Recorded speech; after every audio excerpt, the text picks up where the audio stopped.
I did.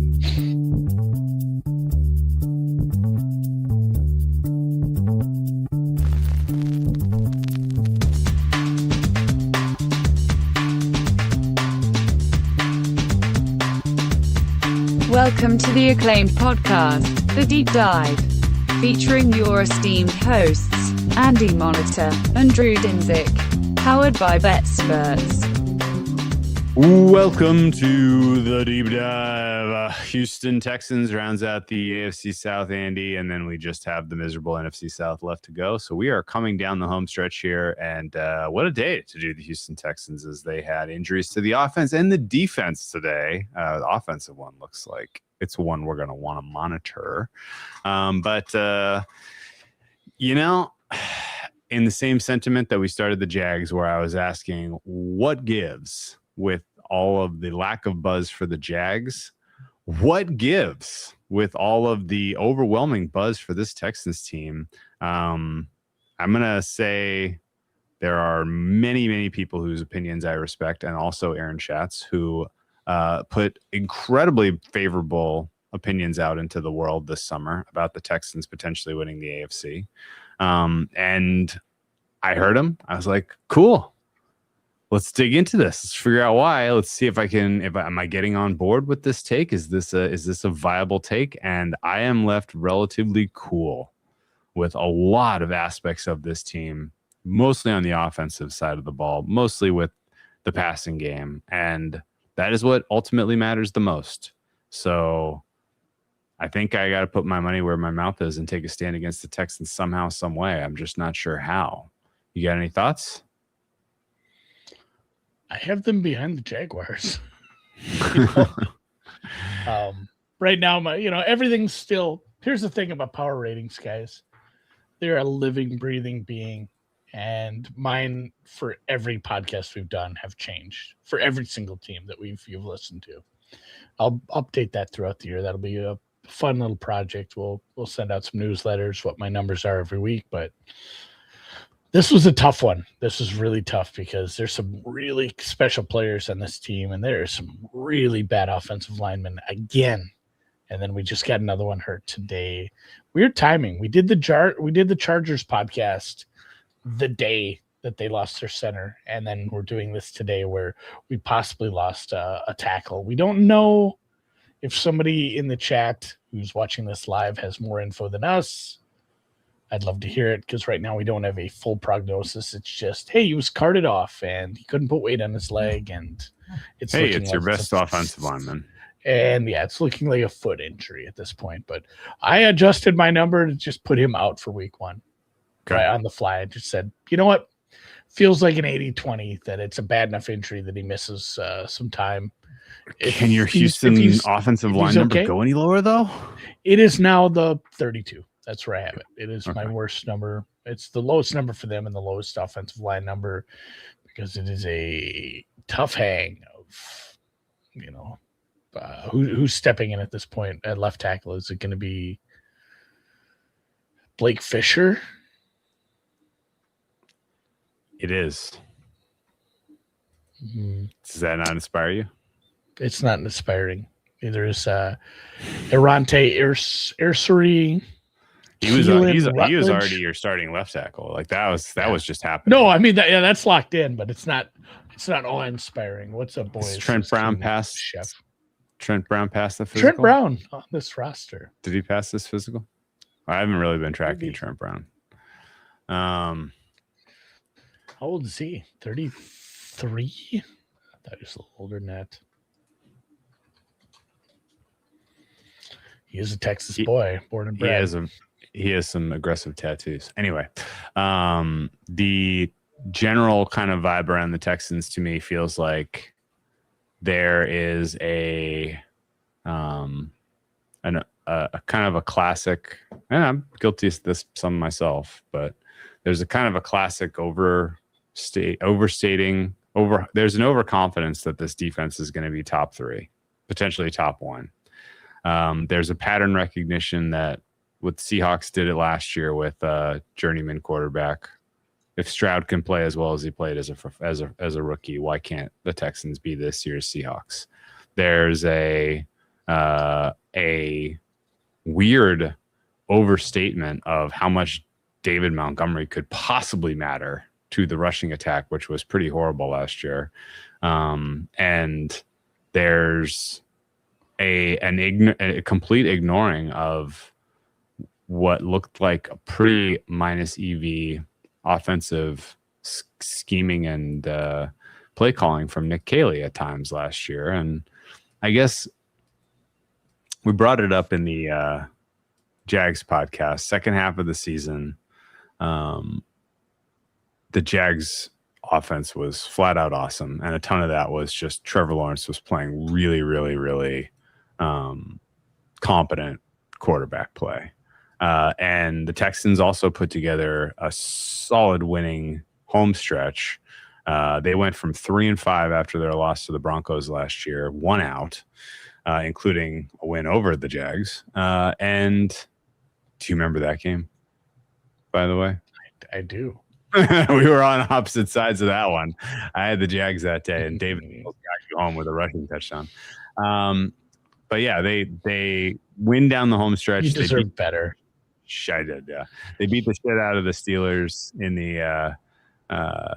the wild card round, and then beat the shit out of themselves in the divisional round. And I don't know, it's almost like the one playoff win, the winning streak, the good-ish numbers CJ Stroud put up over the back half of the season are just enough for people to kind of ignore the fact that this offense is still pretty broken. And I'm not sure I get why that gets excused, but the awesome improvement for the Jags doesn't get acknowledged. So that's where we stand. Yeah, I have these two flipped. And the market is very much in disagreement, but I need a reason to believe in this offense outside of just a decently stacked up wide receiver room. And somebody is asking about Sobkowitz and Saunders, undrafted free agent wide receivers. I don't know if they make the team, man. It's we have a few days before we do that, but there's a pretty healthy backlog of wide receivers for those guys to catch on here. Maybe they end up on somebody else's practice squad. One guy's at Illinois State receiver, I believe. But I mean, that's kind of speaks to who we have here. And they just traded for Kayshon Boutte, but Nico Collins, Jalen Noel, Tank Dell, and Hutchinson are still in this roster. Is that the highlight of the offense for you? Is the wide receivers, and then you hope that CJ Stroud is good? Yeah. Do you want to talk about the Kayshon Boutte trade real quick? It felt like they got a pretty good deal. I liked some of the stuff we saw from him up in New England, and they didn't give up a ton for a team that needed to go grab one more receiver, and even if it's a third or fourth guy. No, the Texans won this trade convincingly, I think. Yeah, it feels like they got a pretty good steal there. Don't understand why the Patriots would do that in conference. If you really wanted to get rid of Boutte because you thought he was going to be a problem, send him to the NFC, you dipshits. Plenty of teams in the NFC could have used help at wide receiver. Send him to San Francisco. Send him to could go on and on. The sentiment that I got that you can't build. You know why? You know how I know you can't build an offense out of a wide receiver room, Andy? Because the Texans have had an elite Nico Collins now for several years, and they haven't built an offense out of that room. They drafted well. The injury to Jaden Higgins sucks. Yes. Sucks. The trade for Kayshon Boutte was a gift. I don't know how long it's going to take him to adjust and be part of the offense. Doesn't sound like Tank Dell is going to be much of a factor. Hutchinson and Noel are fine young players to get opportunities, but it's still. I guess it still kind of comes down to what's the highest quality of performance you can expect CJ Stroud to sustain over the balance of the year. And is that high enough that with a high floor defense, you can win 10, 11, 12 games? I guess, and maybe it may be as simple as this.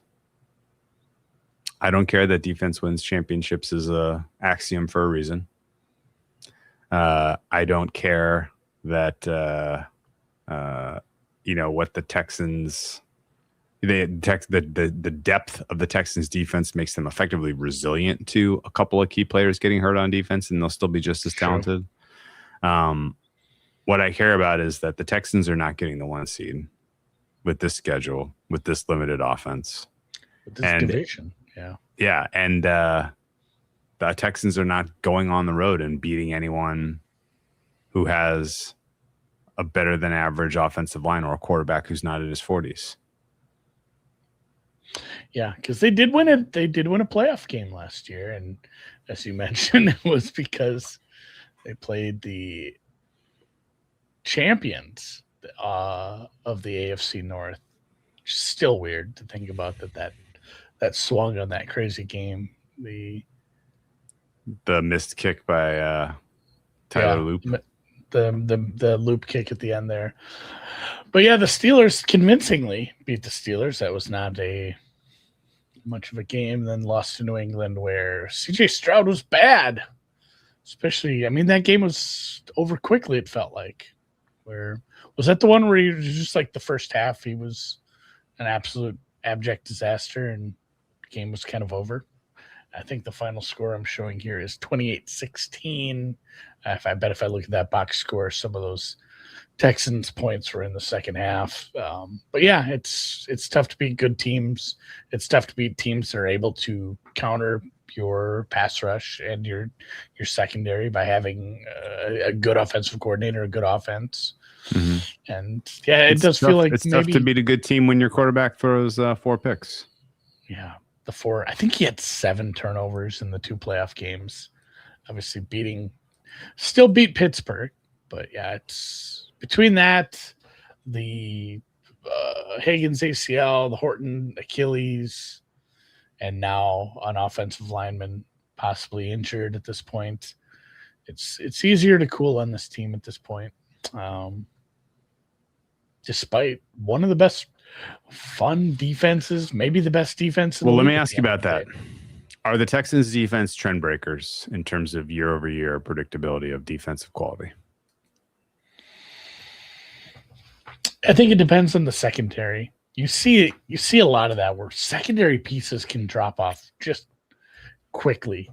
Like even Sauce Gardner's like the 10th best guy now. Just some of these guys that are just, hey, you're the best corner. You're a shutdown guy. You're an island right now. And then the next year it's like, hey, you're the 15th best corner.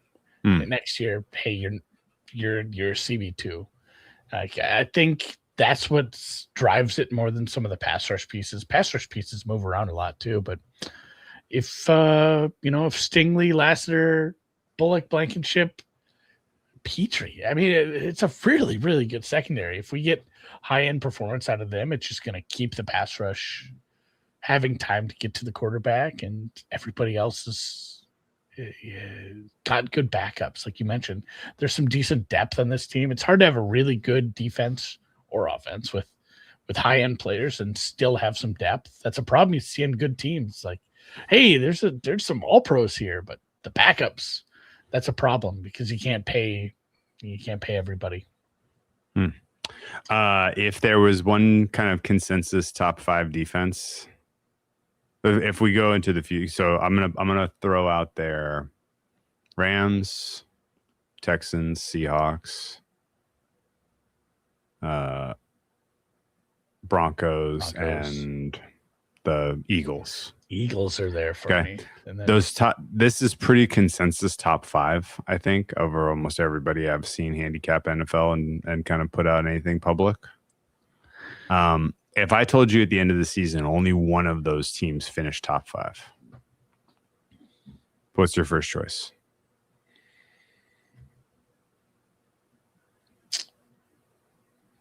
Rams. Because of Myles Garrett? I mean, yeah. Alone? They might have Aaron Donald on that team. Jesus. Rams, maybe it is the Seahawks because just such a well-coached team. Because the scheme makes the player availability agnostic. Maybe, yeah, they have a little bit of a whiff of that. Whereas the Broncos I mentioned a little thin. If some guys get hurt, kind of the same thing for the Eagles at this point. Even I think the Broncos we might have swung a little hard and overrated them a hair. Eagles I think might be a little lopsided. I think they might be amazing pass defense and you can beat them on the ground.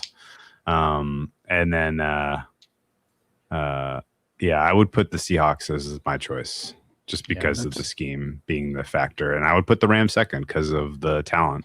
And I would have the Texans as maybe my third choice in that conversation. And I kind of think that in that world, they finished just outside the top 5. They're in the top 10, and it's mostly just an inconsistency problem, right? Like there are going to be certain games where if you can generate a lead on the Texans through explosives and you can take a little bit of the violent pass rush out of the equation, then you can play a little keep away against them, right? Like I'm not exactly sure that if you could, I think there is like a recipe for beating the Texans with points, and that might affect how things ultimately shake out for them in terms of standing. That just makes me laugh when we talk about beating someone with points. That is the most likely path to beating teams. Well, the Texans aren't beating many people with points. I know. I get what you're saying, though. So, yeah. Any other thoughts on last season? Well, they only gave up 30 points once, and it was week 18 against the Colts. So, maybe I'm 28. Maybe I'm overstating playoffs, things. though. That's right. Well, 6 of those, I guess, directly. 7 indirectly came from a pick six. All right, man. Let's go to offseason. I don't have anything else on Texans. I kind of just feel like I'm half-hearted, kind of taking a stand because of I just don't agree that they are the pick a ram. I don't agree that they're the consensus breaking choice for the AFC. No, I definitely don't. And then, just the injury bug stuff too, the EJ Speed. This was earlier in the summer, but he's out for the season with a torn quad. He was going to be part of the linebacking crew. What was the other injury? Well, I mean, the Dylan Horton Achilles too. Obviously, that's first season. And then we will find out more about Braden Smith today. But Marte Mapu and Casey Osai cleared. are also on the reserves. Mapu cleared? Okay. Casey Osai? Yeah. Osai is on IR. Mapu cleared waivers. That's what I have. Okay. And reverted to Houston's injured reserve. I see. He is done for the year as well. All right. And they signed to fill in at depth at defensive end because of some of these. Jadeveon Clowney. Jadeveon Clowney is on the team. Clowney's got a shoulder. Also, Dylan, when Dylan Horton was placed on IR, Derek Parrish. I don't know if he makes the roster. Dope. 7th round pick of the Jaguars. Won a Grey Cup in the CFL. And then was a UFL DC defender this spring. So that's what it's going to be for finding depth. Anyway, we added David Montgomery. This was a trade. You gave up Juice Scruggs and some picks back and forth. David Montgomery's your lead back. The Mixon, wondering if Mixon will ever play is over. Joe Mixon will never play. David Montgomery is your new lead back, and the early down identity, probably of what's going to happen here on offense. Wyatt Teller, 3-time Pro Bowler after 7 years up in the Mistake on the Lake. He is your left guard on the live chart right about now. He's a veteran anchor for an offensive line that needed some of that. Braden Smith was a nice free agent addition, right tackle. You took him from a division rival. This is a good spot, right? And as we mentioned, 7 or 8 times already, he was carted off in the joint practice with Carolina today. No diagnosis yet. Sounding like a leg injury. He lost the end of last year with the neck injury and the concussion. So tough luck for him. They did add some more depth pieces at the offensive line with Evan Brown, another interior guy for backing up basically everybody in the offensive line in the middle from Arizona. They added Logan Hall and Dominique Robinson, a couple free agent depth pieces at defensive end. Reed Blankenship is on the squad. We mentioned him. He's starting. He is your safety. Philly, kind of maybe the best addition to the defense, I suppose, for the squad. He's a nice piece to an already strong secondary. They added Foster Moreau to the tight end room with Dalton Schultz. He'll back him up. He'll be playing a lot with the 12 personnel. And obviously with Higgins missing, you need more help at receiver now. They traded for a punter, Kai Kroger from New Orleans, replacing Tommy Townsend, who left for Tennessee. And then, as we mentioned, they traded for Mapu. He's out. They picked up Jadeveon Clowney in free agency for not a lot of money. Rotational edge piece. He'll play, though. Zay Jones was picked up recently. I think that was part of the Higgins thing where they just needed some extra bodies in the room. I'm just not super sure if him or Sterling Shepard will be part of the mix.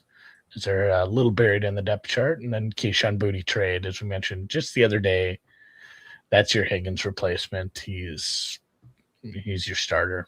He was a little redundant with Nico. He was Collins, he was unhappy. When they added AJ Brown and they're building that wide receiver room up around him. I think he was a little unhappy and wanted to get out of there. So maybe a good spot for this. And then losses. Tytus Howard was traded to Cleveland. He was your offensive tackle. He was your best offensive lineman last year by my numbers. Yeah. Why the hell would you trade that guy? Here for money, I guess, but the line got cheaper, not better. So I guess, and same thing we mentioned, Juice Scruggs. He was a second rounder that never really locked it down in the interior. I think he was center actually, and he gave it to the rookie in Rutledge.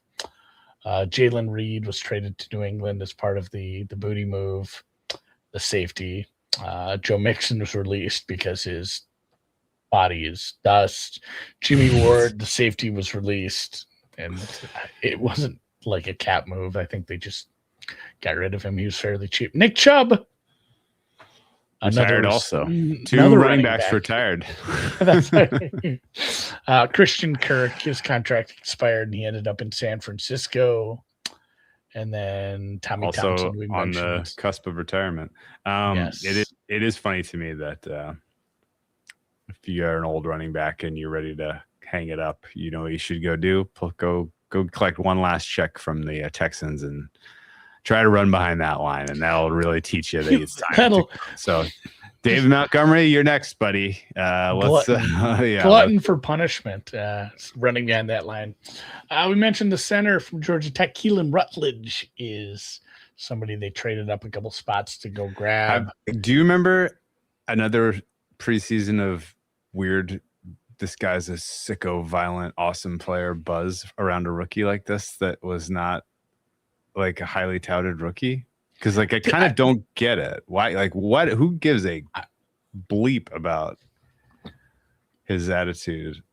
I think it all comes from the one he fought with Will Anderson. He had a camp scrap, and I've heard it. I heard about it before, and I've heard it echoed even louder since then. Yeah. Like this guy is some sort of special violent prospect. He's gonna just absolutely set the tone. He's a leader already. Is that Cope?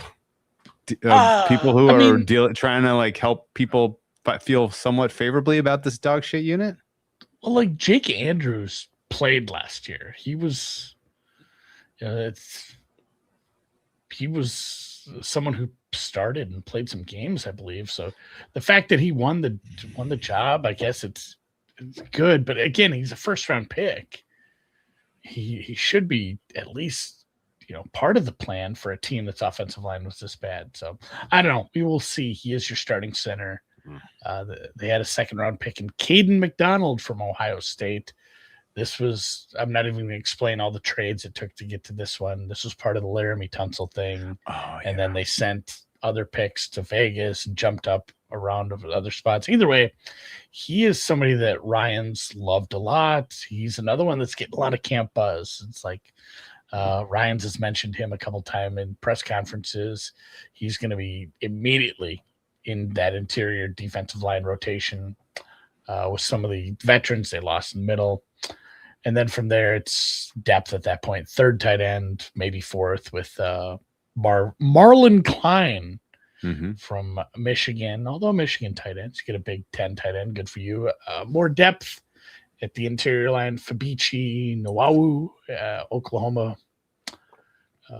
Interior defensive line depth behind Teller. Wade Woodaz, a Clemson linebacker.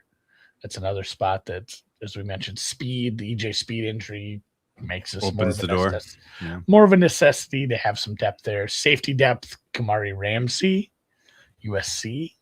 In the 5th round, Lewis Bond, a wide receiver from BC. 2 Kamaris in the secondary. Yeah, a couple Kamaris. And then Aiden Fisher, another linebacker from Indiana. Some depth at that spot. And they had a couple, what was it? Jack Stonehouse? Was that a UDFA punter? But I think obviously the job is going to Kai Kroger. So kind of a bad off season because your offensive line is still the stinkiest in all the land. And agree. I mean, you made a move. We should give him credit for the move to go get a left tackle, but didn't work out. Possibly missing. Speaking of foot injuries and red asses as rookies, offensive linemen, do you know who fits the Venn diagram of both of those categories? Oh, notorious bust Trevor Penning. He was the last guy I remember that was getting this kind of coverage as just a he's full-on fighting red everybody. Ass. Just a full-on red ass as a rookie. Doesn't know. It reminds me of this guy. You know, not afraid. Some people just want to fight because they're too dumb.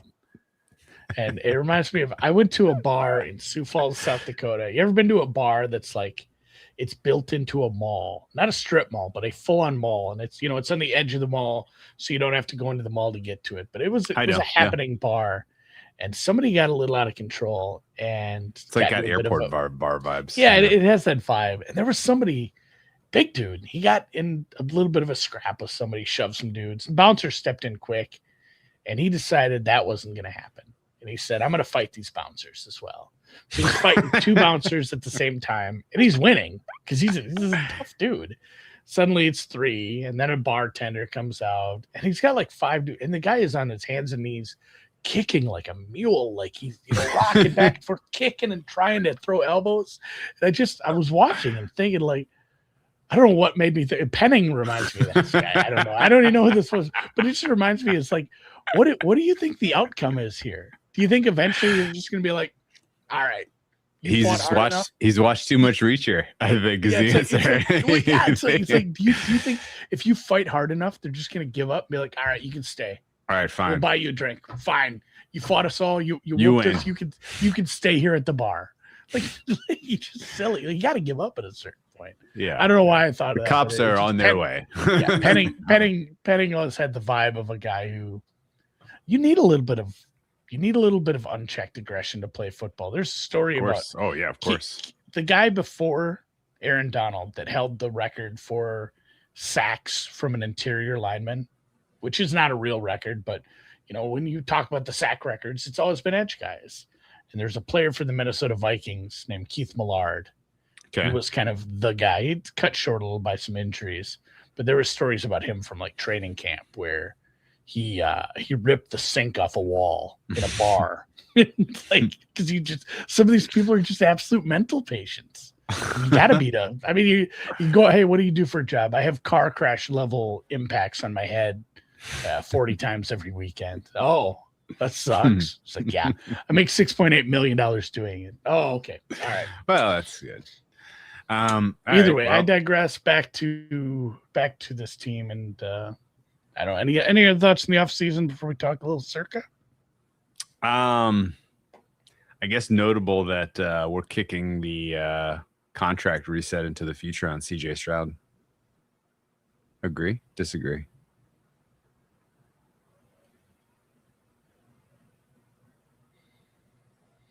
You kind of glitched on me there. I didn't hear what you said. Oh. What'd you say? Yeah, the only other notable thing off-season wise, they kicked the contract reset into the future on CJ Stroud. Agree with that or disagree? Yeah, I mean, don't know. I have no strong opinion. Doesn't affect my power ratings. I hadn't really thought about it, Drew. I'm sorry. It's a little bit of he's been put into the pressure cooker though by this. Would you would agree with that? Obviously, maybe there's that. It does turn everything into a contract here. At least CJ Stroud has always performed sterling under pressure. Yeah, if I think about his last playoff game, all of his playoff games. He had one. What he had one good one against the Chargers. Was he good in that game, or was that more the Chargers doing the shit their pants thing? CJ he had a good haircut. CJ had a good playoff game against the Browns, if I remember right. He was pretty sharp in that one. Remember when the Browns made the playoffs? Yeah, with Joe Flacco. Amazing. Comeback player of the year, Joe Flacco took coach of the year, Kevin Stefanski, to the playoffs. They're clearly still with the Browns, correct? Obviously. All right.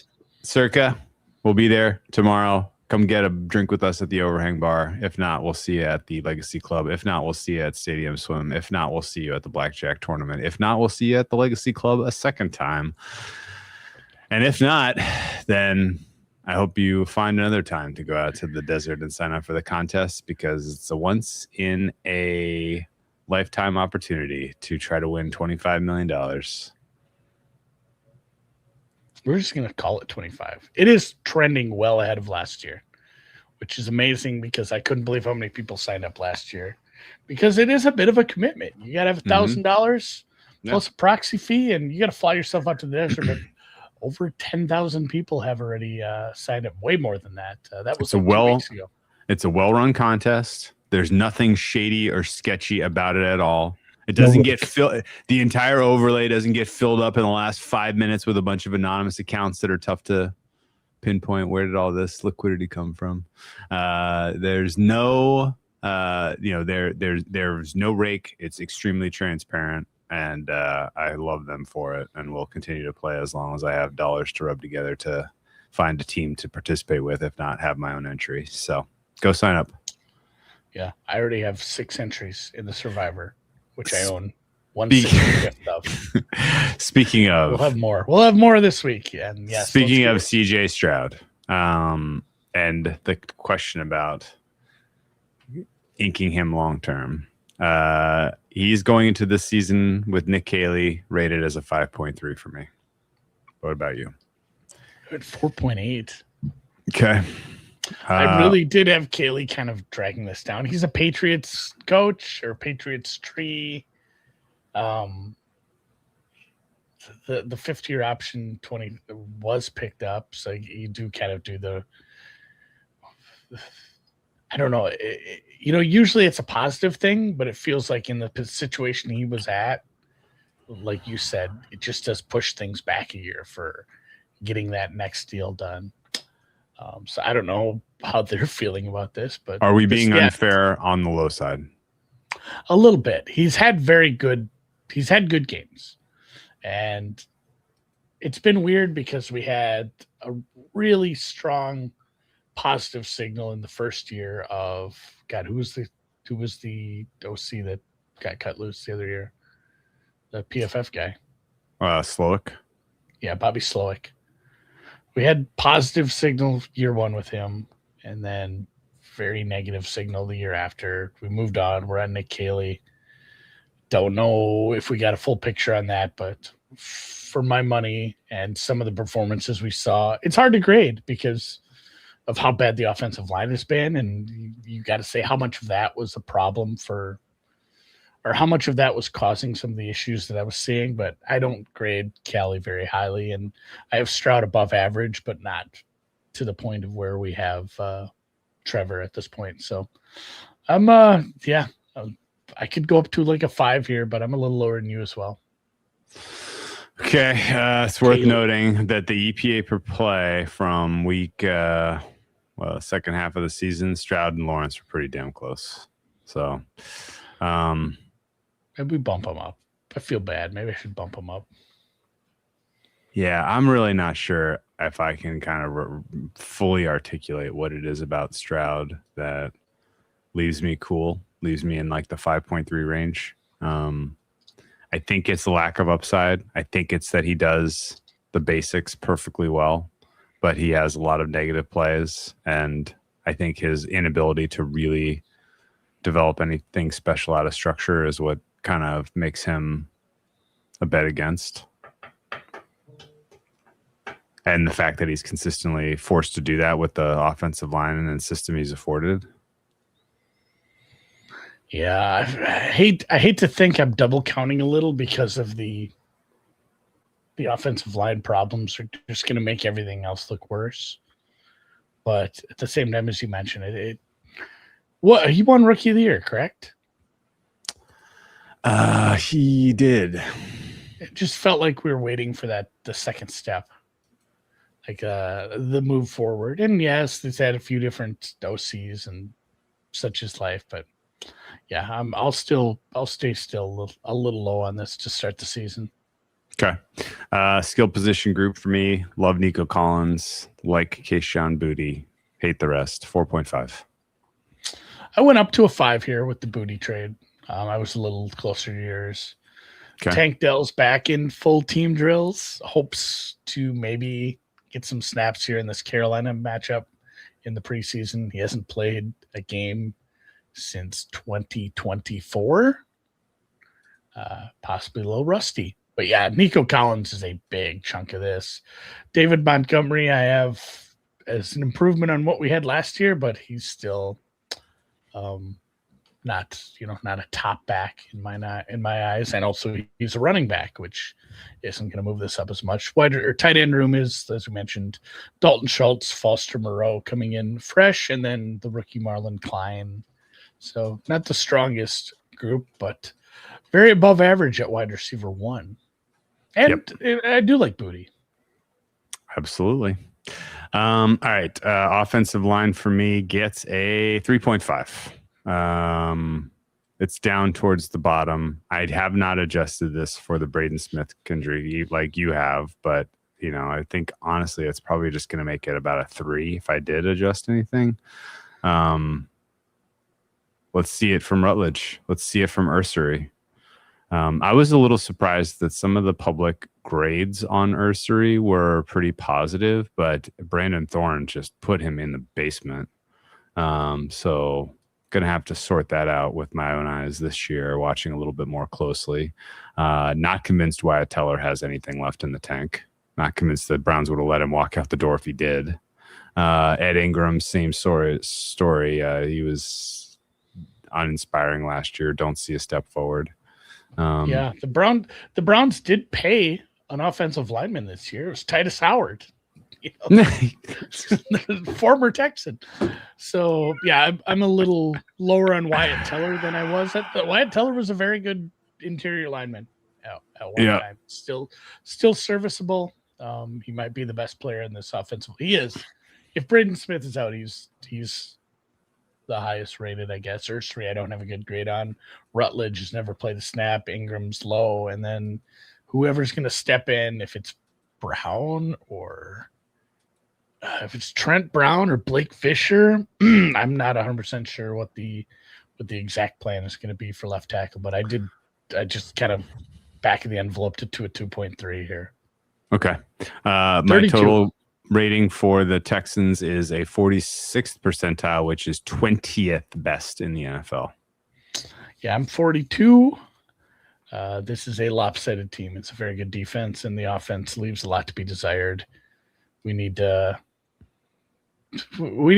some best case scenario is Rutledge turns out to be a very good rookie, and Ursery takes a step forward. Wyatt Teller has something in the tank, and then you just have to worry about the right side, I guess. All right. Defense, number 1 for me. 6.1 for the run stop, 7.6 for the pass rush. Truly the strength of the team. 6.9 for the coverage. I think the most irreplaceable player on the Texans is probably Derek Stingley Jr. If anything happens to that guy, definitely gonna turn up to what, DEFCON 3, probably from DEFCON 5. Yeah. I essentially, granted, they are not the number one defense for me, but it's basically a three-way tie with LA, the Broncos, and this team. And, there's going to be moves between here and the start of the season where they might be the first team. It's very, very close at this point. My run stop is a 7.1, third in the league.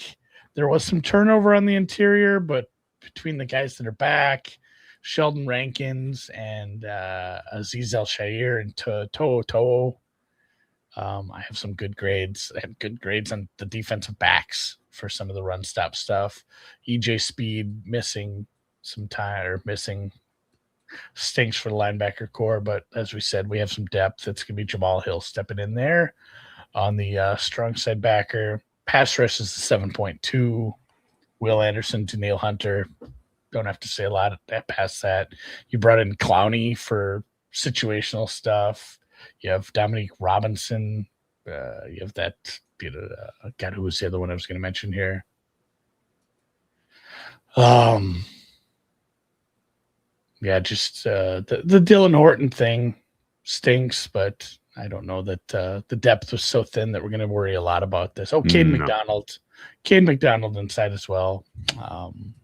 I do want to flag one adjustment from last year on the run stop. So I'm lower than you on run stop. And the reason is I actually think they're going to feel the loss of Foley Fatukasi, who is now in Las Vegas. Well, Autry too. Autry too. Yeah. Yeah. Autry too. Sure.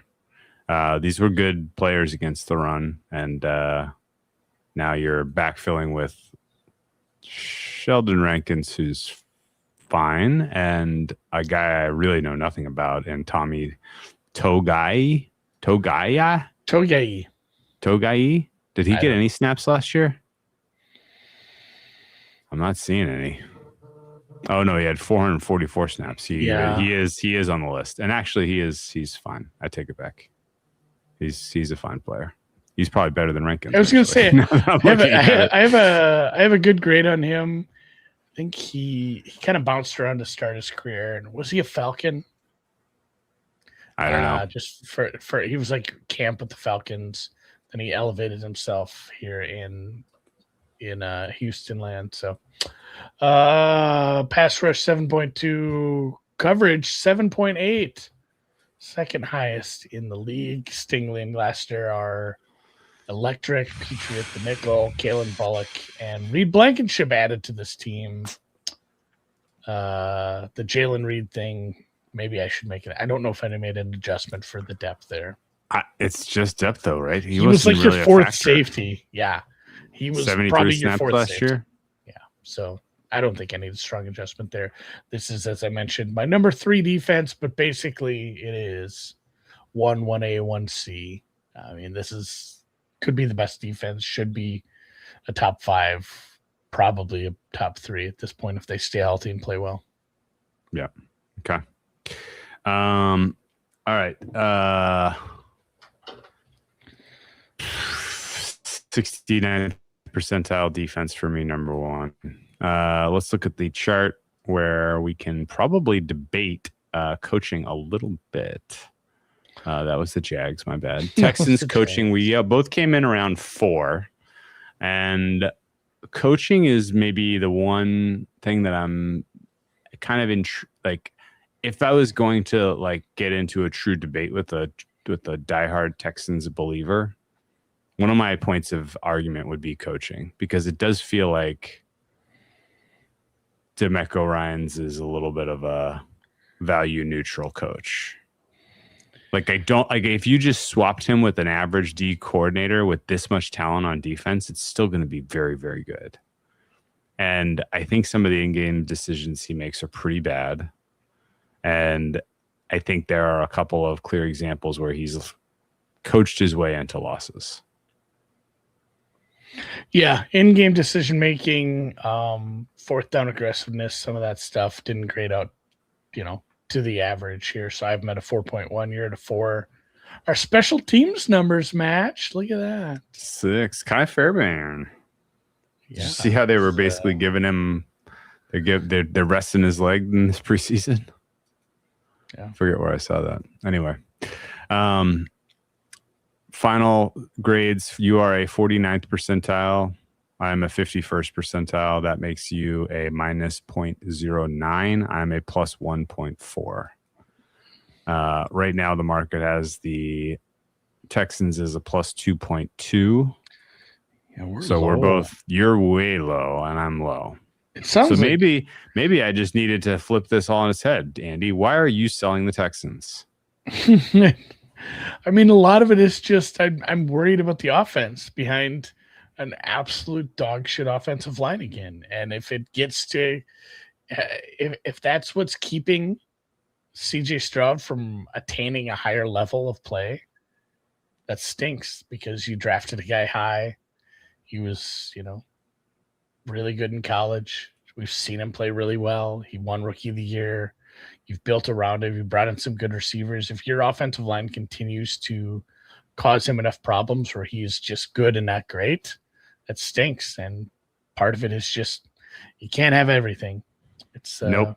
You put a lot of money and draft capital into this defense. It's great. I don't know that you've solved offensive coordinator as well. So I think that's what might hold him back is the offense again. We're on the same page. Here's a fun one. Houston at once upon a time was dogs against Buffalo week 1. They have flipped a favorite, which means they're going to be favored in their first 7 weeks of the season, assuming there's no more injuries. I have electric NFL news that I want to pump. This is great. Do it. The Pro Bowl is canceled indefinitely. Absolutely correct. Absolutely correct decision. I thought it had already been canceled. They still hold it. It's the worst all-star game there is because no one cares. No one wants to go. No one wants to play. No one wants to play hard. I'm not joking. I really did think it was already canceled because they did it. They do like the skill comp and stuff. Oh, okay. No, it is not canceled, but now it is. Okay. Correct decision. Okay. Good job, Goodell. All right. Yeah. So week 1, the Texans are favored against the Buffalo Bills. The market has them favored every week through the first 7 weeks of the season, which is a distinction among the other two contenders in the AFC South, which is the Colts start with a really tough first 3. The Jags have a really tough 5 out of first 6. The Texans can go out to a lead here if they can take care of business as small favorites against Buffalo, Cincy, Indy, Dallas, first 4 weeks of the season. Here's what I have to say, Andy. 4-0 is possible, but so is 0-4. Those are very good offenses. Buffalo's offensive line can absolutely keep you at bay. And I know, actually, I'm already tired of hearing it. I'm already tired of hearing people make the Josh Allen struggles in Houston as a point of fact. Because I'm ready to see Josh Allen hang 30 points on these guys. But Indy offensive line, Dallas, good enough offensive line. Cincy's offensive line's a little spooky, but they have the weapons to really test your secondary. Like these are good, balanced offenses with some good offensive minds. Not great, good. I'm kind of ready for another slow start here from these guys. Do you think I'm overstating this? I certainly do not agree that they should be favored week 1. They are the favorite to win the division. Their win total's like 9.5. this should be the case, but it is. There's not a game on this schedule that's like, oh, that's a loss. Feels like even good teams where it's like, oh, that's such a bad situational spot against a peer, and it just feels like they don't have a good shot at this. Like, yeah, if the offense is stuck in mud at times, they're going to lose games. Everyone loses games. Everybody but one team. And that's in 72. Well, but, technically, the Broncos didn't really lose their last game last year. Bo Nix got hurt, so yeah. Everybody does. Almost everybody loses games, but yeah, it's not a terrible schedule situationally. As we mentioned in the Jacksonville pod, they have the Jacksonville Jaguars in London, and Jacksonville will be on their second week in Europe, already acclimated to the time change. That stinks, but I don't think you get anybody off their bye. You're not a big dog, and really your toughest games are just a couple of outdoor road games. That is the tough stretch. I think those road games in December and January, they're all outdoors, all cold weather for an indoor Texas team. That's not great. At Pittsburgh, at Washington, those aren't teams that are favored to win their division, but it's still outdoors. And then at Philly, at Green Bay, with some teams that are favored or close enough to it in their divisions. Of traveling late in the year. Yeah, a lot of traveling, a lot of primetime games on the road against good teams. 3 primetime games on the road in December, January there. Wow. I also want to kind of point out the first 7 weeks of this, because again, like, we're mostly talking market entry when we look at the schedule. Buffalo, decent enough pass rush to make that a tough one. Cincinnati, Dexter Lawrence, I think, is a problem for your interior offensive line. Indy has a decent DeForest Buckner, good enough pass rush. Quinnen Williams comes through week 4. Jeffrey Simmons comes through week 5. You got a decent edge pass rushing group with Jacksonville, and rested and acclimated to the time change week 6. And then awesome pass rush for the Giants coming through week 7. So, like, the idea that CJ Stroud is going to be living in hell through the first 7 weeks of the schedule, I think, is pretty real. Yeah, that's the thing. Like, you needed to just put a little bit more effort in the offensive line over the last 2-3 years. And I think this would be a different looking team, even if the defense took a step back because of it and you were just a top 10 defense, because you have the quarterback. Like, when you have the quarterback, you have to take advantage of it. You got a quarterback on a rookie deal. I got to tell you, man, but out of the bye, Chargers, perfectly good pass rush. Cleveland, good pass rush. Indy again. Baltimore, good pass rush now with some of their players back. Pittsburgh, good pass rush. Washington, fine. Washington is the weakest pass rush on your schedule. Otherwise, all of the other guys you're facing, Micah Parsons comes through in prime time. Philly, Jalen Carter is going to be up your ass through the interior. Like, this is set up actually for you. You drew a bad schedule. You drew a bad schedule of pressure potentially, which we already kind of know Kaylee didn't have the answers against a medium schedule last year. I'd like to go look back at how many pressures he absorbed in that New England game now. This is making me want to find some way to put my money where my mouth is that the Texans are going to underwhelm and people are going to be disappointed. Well, honestly, it could just be Texans division. It's probably getting 53% there. No is 91 cents for the AFC right now.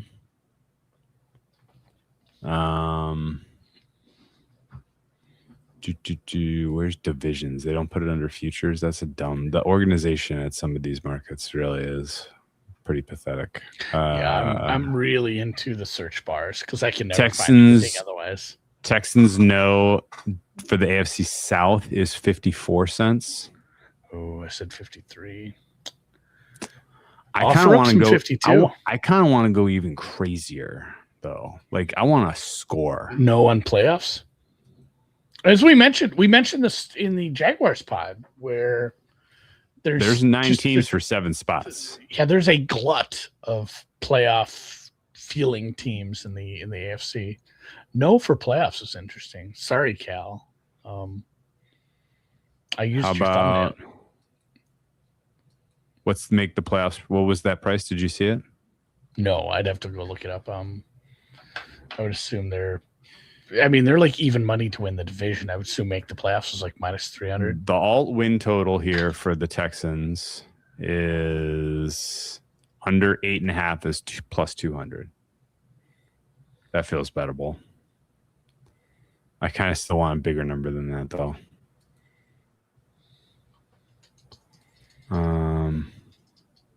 Did you see any exotics like fewest points scored? No, I haven't looked that deep into some of these I don't do a lot of, Texans season-long futures. Texans make the playoffs. No is plus 170.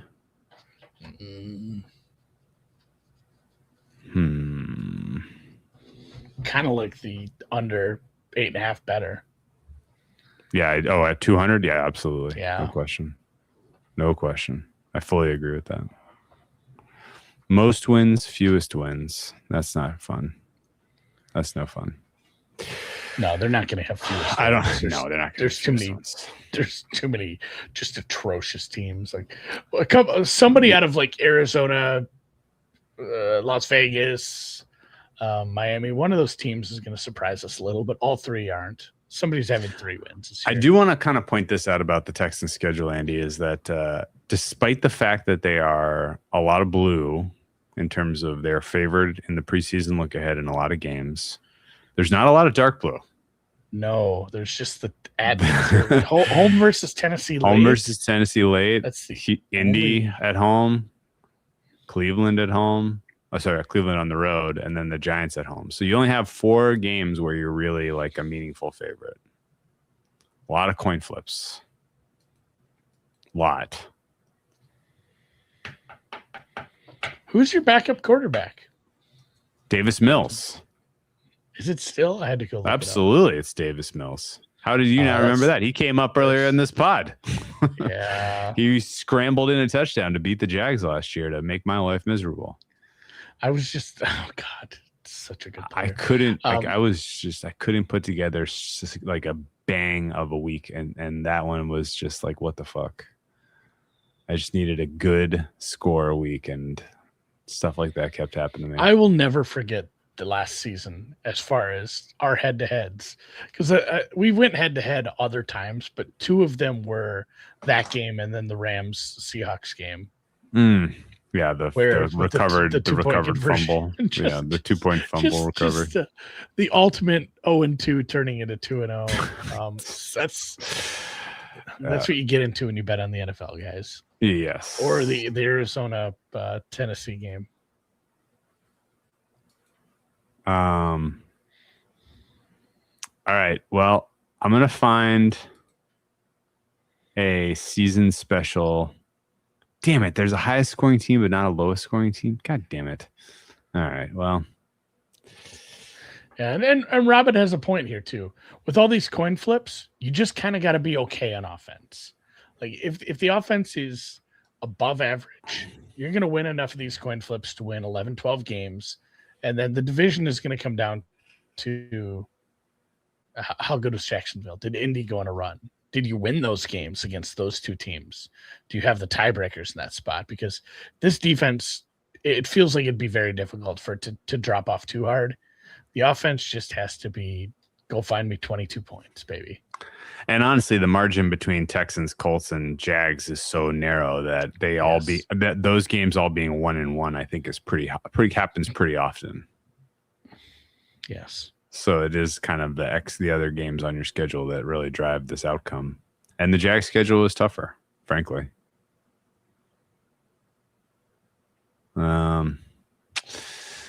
I don't know that I'm going to find my way into a big bet against the Texans. I'm just going to have to remember that everybody called them the future Super Bowl representatives of the AFC, and we can poke fun at them when they're the 9th finishing team in the AFC, which is in the scope. They could be the 10th. We're not even counting Colts.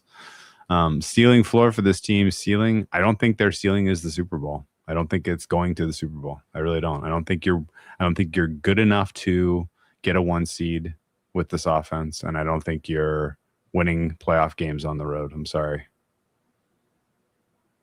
A good pass rush on the road against this offensive line is going to look a lot like what we saw in last year's playoffs, I think, which was terrible CJ Stroud performances. The defense was good enough to overcome it in the first game. It wasn't good enough to overcome it in the second game.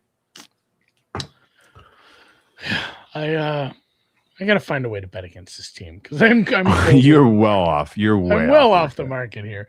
Honestly, the bet might market. just I'm high on the Jags. I'm low on the Texans. It might just be maybe I do have to jagging off. Season. Maybe I need to be jagging off. I don't know that my biggest knock on the Jags right now is those jerseys came out, man. And they're so rough. They're awful. Several people made the joke that they look because the leggings, I called them leggings, the pants. They look like women's leggings because straight out of the Cats musical by Andrew Lloyd Webber. Oh my God. Right? Jellicle Cats. I know a little bit of it. Never been. It's been a while since I've been to the theater. But also I thought about Cats. But yeah, the leggings are hilariously terrible. A lot of those jerseys weren't very good. The Lions getting the Panthers jersey was a surprise. That was weird. Yeah, that one didn't really. The Bears getting the Illini jersey. That's happened before. Was it Illini or Syracuse kind of with the orange helmet? They look like both of them. Both of them, yeah. The Vikings leaned into, hey, let's not change much because we have a clean look jerseys already. Like, let's just they just put some like stylized Viking Norse looking accoutrements. Accoutrements, yeah, I was. Yeah. They just said flair. Let's take it easy. Let's put some Norse flair on it. Yeah, theirs don't look too bad. Green Bay's were always going to look bad because that's what they have to work with. Most of them were pretty bad. I didn't see any good ones. Not my job though, and it's not for me. Not my monkey, not my circus. So, all right. We'll see you guys next week. Pre-recorded NFC South takes. We'll see how they hold up over a week. One of them's already pretty stale. Pretty stale. We didn't think Texas was going to come back that soon. I mean, that'd be great for the Falcons. Great for the league. I don't think anyone wants to see Tua out there.